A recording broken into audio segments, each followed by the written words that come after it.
2.5 to 3.5 billion years old, about the same age as the rocks that we're going to find on Mars. And what's very special about them is they have evidence of the earliest life on Earth. The rocks you see right in front of me here, these wrinkly layered structures that we call stromatolites. Structures like this actually represent fossilized microbial mats.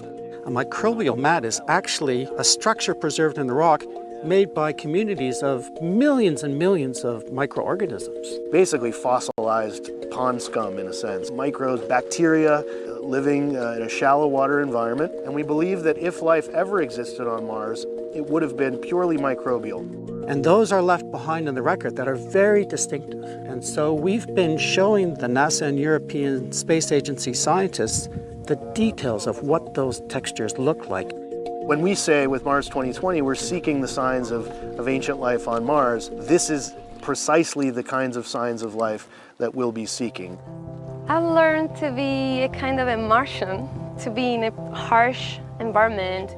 My comfort zone is the laboratory, but you know, here I can see that this is the real stuff. It's not just simulating stuff in the laboratory. This is a real good training for us. It was really important to get the science team out here, and speaking for myself, I had seen pictures of rocks like this, and they didn't really convince me that they were the product of life. And when you see them up close and personal, it really tells the story that this was once life. And that's something you just can't get if you don't go out and look at rocks like this. You can study it, you can read about it, but there's nothing like the practical experience of trekking around in the desert and really trying to think about, as we land our Mars rovers there and we look at the images provided by our sensors, how do we interpret that and follow the clues to try to find the kind of evidence that has been unearthed here in Australia? Could Mars ever have supported life? And then to take the next step, did Mars ever host life? We're just smart enough now about Mars to ask the really hard questions.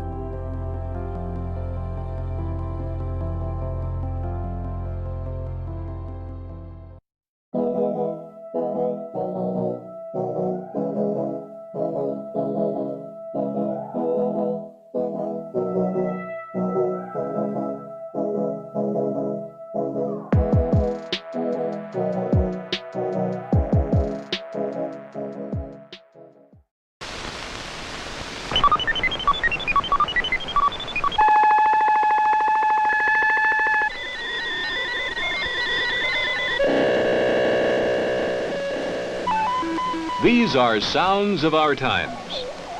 Called telemetry, it is the way satellites orbiting in space report to controllers on Earth. Each spacecraft has its own signature, a unique tone. Engineers call it data.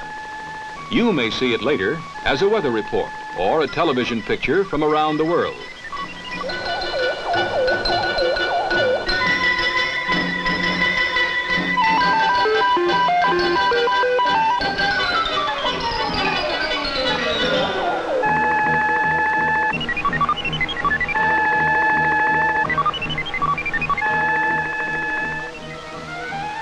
Space down to Earth with application satellites.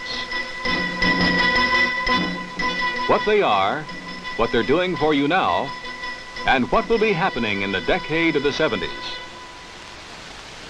Weather, communications, Earth resources. These will be among the main topics for dialogue in the 1970s. Each has its own type of impact on our lifestyles. At times, we will be more concerned about one than the other, but always they will be there.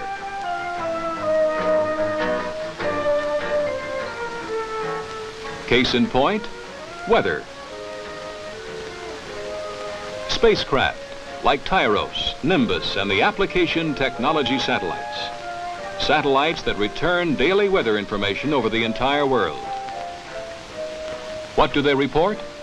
A continuous watch of the Earth's moving cloud cover, tracking storms, measuring winds, recording temperatures at different heights, and testing the moisture content of the atmosphere. As a result, computer systems are built that can receive and analyze vast amounts of global information from many sources, making forecasting more accurate.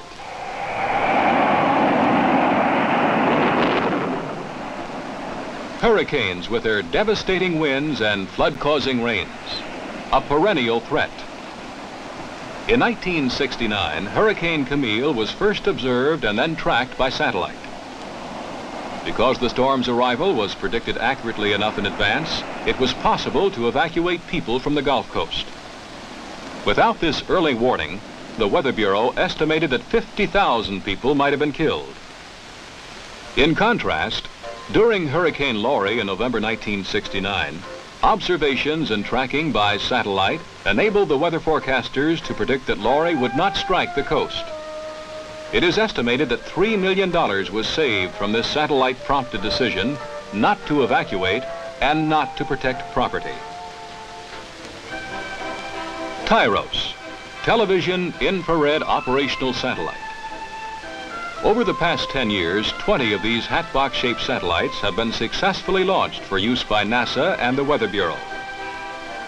The television eyes of TIROS scan the entire globe daily, reporting on cloud cover and warning of major storms.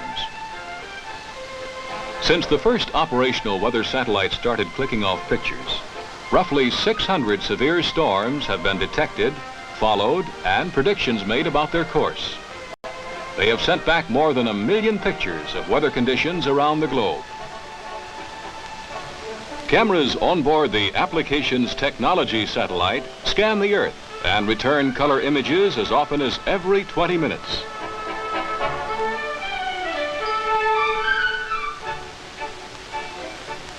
Here's a view showing 6 hurricanes on one picture. This near continuous surveillance of 40% of the Earth's surface has proven so useful that the reports have been incorporated into routine weather forecasts and have pointed the way for even more sophisticated meteorological satellites. Major airlines make use of satellite data in planning their flights. Pilots routinely receive weather photos of their transoceanic routes.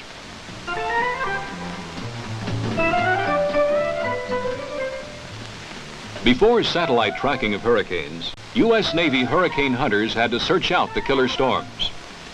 Weather satellites now locate the storms, and the Navy flies directly to them to make their measurements.